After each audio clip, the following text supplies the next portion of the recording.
Welcome po sa Diakonos. Ito ang Bible Study number 93 at ang topic natin today, Living by Faith. Kung wala kang lakad, wala din po ako. Tara, Bible Study tayo mga kapatid. Ang verse po natin today is found in 2 Corinthians 5:7. Ang sabi, "For we walk by faith and not by sight." Mga kapatid, are we walking by faith or by sight? Ang verse natin today ay continuation ng teaching ni Apostle Paul mula pa sa previous chapter, in chapter 4. In this previous chapter ay ikwinento niya ang kanyang matinding karanasan sa pagpapahayag ng salita ng Panginoon. Ang sabi niya, sa aming pangangaral, ginigipit kami sa lahat ng paraan. Pero hindi kami nalulupig. Kung minsan, kami ay naguguluhan, pero hindi kami nawawala ng pag-asa. Maraming umuusig sa amin, ngunit hindi kami pinababayaan ng Diyos. Minsan na may sinasaktan kami, ngunit hindi kami tuluyang napapatay. Mga kapatid, I cannot imagine ang tindi ng kanilang pinagdaanan. Pero tiniis nilang lahat yun. Bakit daw po? Nakayanan ni Apostle Paul ang lahat ng mga ito? Ang sabi niya sa verse 17. Sapagkat ang mga paghihirap na dinaranas namin sa mundong ito ay panandalian lamang at hindi naman ganoon mabigat.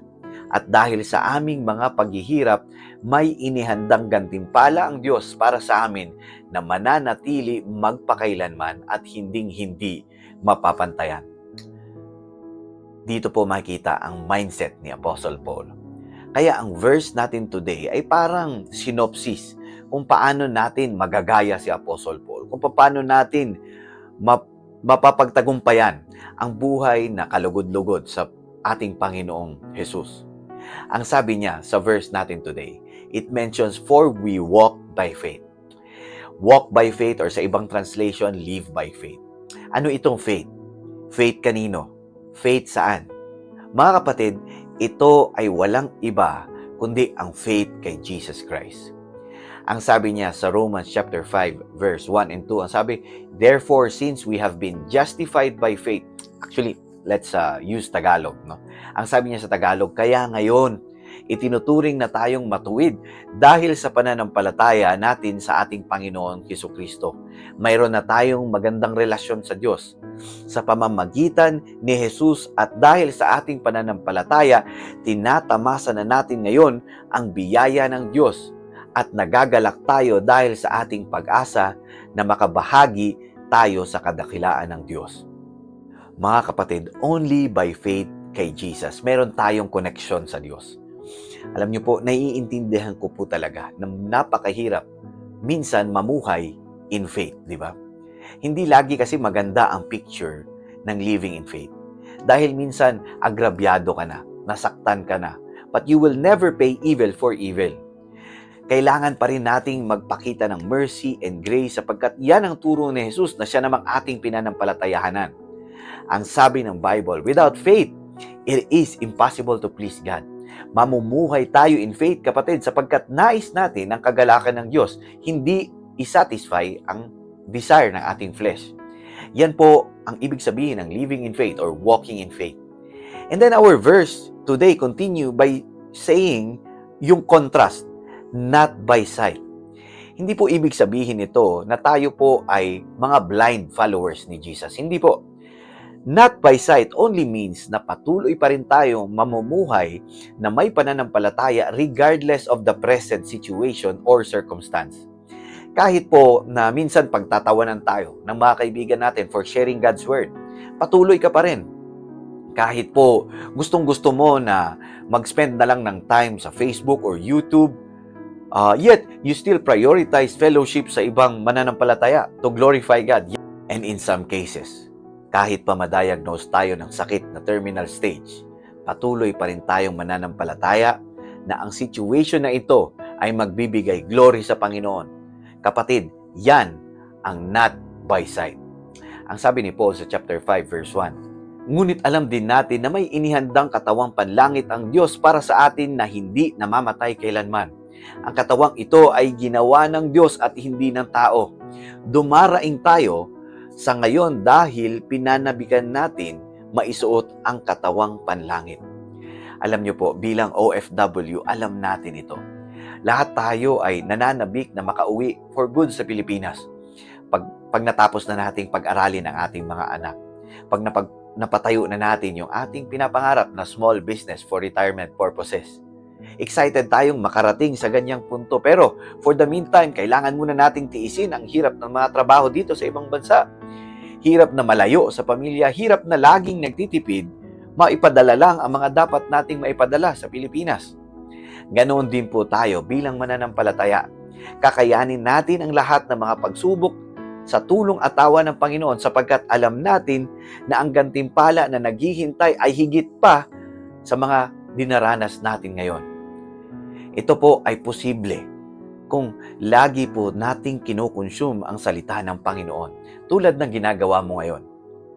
Kapatid, kung gusto mo magkaroon ng ganyang security sa buhay, yan ay matatagpuan lang kay Jesus. The world cannot give you eternal security. Maaring sikat ka ngayon, malakas ka ngayon, may pera ka ngayon. Pero kapatid, wala itong eternal significance. Sapagkat alam natin, tayong lahat ay may itinakdang araw. Ang sabi ng Bible sa Hebrews chapter 9 verse 27, itinakda sa mga tao ang mamatay ng minsan at pagkatapos nito'y ang paghuhukom ng Diyos. At sa paghuhukom na yan, lahat tayo ay guilty. Ang sabi po ng Bible, all have sinned and fall short of the glory of God. Lahat tayo ay siguradong biyahing impyerno, kapatid. Ang sabi ni Jesus, sapagkat gayon na lamang ang pag-ibig ng Diyos sa sangkatauhan. Kaya't ibinigay niya ang kanyang kaisa-isang anak upang ang sino mang sumampalataya sa kanya ay hindi mapahamak kundi magkaroon ng buhay na walang hanggan. Kapatid, habang may pag-asa pa, habang may panahon pa, kapatid, huwag mo isawalang bahala ang tawag sa iyo ngayon. Kapatid, I encourage you to humble yourself before God. Kausapin mo siya. Sabihin mo, Lord, patawarin niyo po ako. I am a sinner. I invite you into my life, Lord Jesus. And from now on, you are now my Lord and my Savior. Naniniwala ako that God raised Jesus from the dead to prove your words are true. Kapatid, if you have made that prayer, you are now a believer secured in Jesus' promises. I encourage you, kapatid, to find yourself a Bible-believing church. Magpa-disciple ka. Grow in the knowledge of our God. Talikuran mo na ang mga dati mong masasamang pamumuhay. Mga kapatid, ang buhay na may pananampalataya ay hindi laging madali. Ngunit ito ang kalooban ng Diyos para sa atin. Hindi tayo namumuhay base sa ating nakikita kundi sa pagtitiwala sa mga pangako niya. Ang ating reward ay mas higit pa sa anumang hirap o pagsubok na ating pinagdadaanan sa ngayon. Kaya't patuloy tayong mamuhay sa pananampalataya kay Jesus na tanging nagbibigay ng buhay na walang hanggan at tunay na kapayapaan. If you are blessed, mga kapatid, so am I. Let's pray po. Heavenly Father, Lord, maraming salamat po sa iyong salita na nagbibigay sa amin ng lakas at pag-asa.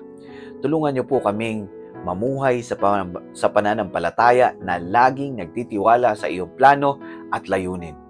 Gabayan niyo po kami sa bawat hakbang at bigyan niyo po kami ng tapang na magpatuloy sa kabila ng anumang pagsubok. Ito po ang aming panalangin sa pangalan ni Jesus na aming dakilang tagapagligtas. Amen at amen. Kapatid, kung bago ka sa Diakonos, I encourage you to hit that follow button to be notified on our next Bible study.